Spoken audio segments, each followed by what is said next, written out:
This year's college graduates are entering the worst job market since the Great Depression. Those who graduate into unemployment are 5 times more likely to remain stuck in mismatched jobs. I have always felt cynical about corporate America. Corporate America isn't exactly the happiest place on earth. Although over the last year and a half, I have become even more cynical and jaded as I've watched the economy go to shit. These are a few of the things that I've learned. First, life is too short to stress about your job, especially one you don't love. Life is too short to stress about your career and what you're going to do in 5, 10, 15 years. There is no way to predict that or perfectly prepare yourself for what's to come a decade in the future. I have also learned that employers, managers, and even coworkers may lie to you. They may deceive you. This is because you are not their first priority. They have to prioritize themselves first to survive. Sometimes it may appear that your coworkers care about your well-being and your career success. This is because when you succeed, it reflects well on your teammates and manager. So, a manager who is prioritizing herself first may find that it is in her best interest to give you the tools to succeed. A manager who is prioritizing herself first may also find that it is in her best interest to underpay you in order to increase her own end-of-year bonus. At the end of the day, your coworkers will only have your back when it is in their own best interest to have your back. Your friends and family will always have your back.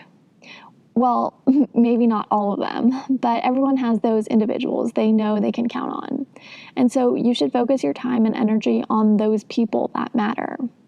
Something else I've learned in the last year and a half is that racism is well and alive in corporate America.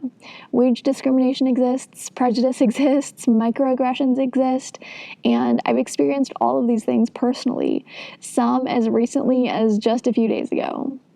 In the last year and a half, I've also become disenchanted with stereotypically prestigious jobs.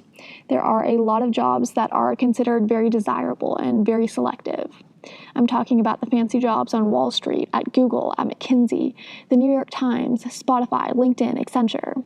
I've seen a lot of classmates, friends, and even I've been guilty myself of fawning over and drooling over these jobs, wishing so desperately that I might one day have one of these jobs. At the end of the day, they are all jobs. It's not the Olympics, it's not Hollywood, it's not Carnegie Hall. If you are lucky enough to land any of these fancy jobs, you'll be working alongside a lot of other people with the same title at the same company, which leads me to my next point. You are replaceable. And I want to clarify, specifically, you are replaceable at work. Your duties as an employee can be done by a lot of other people. You are not replaceable, though, as a sister or a mother or a friend. The relationships you have with the people you care about are unique. Of course, I can make new friends and meet new people, but I can't recreate the bonds I have with individual people. That is why, as a friend or a brother or a niece, you are not replaceable. And so you are valued at a higher level than the level you are valued at by your employer. And as I say these things, I realize it's a lot easier to understand them theoretically than to live my life as if I actually believe the things that I've said in this video. I want to prioritize the meaningful relationships in my life over work, but I struggle to do this sometimes. And it's something I'm working on.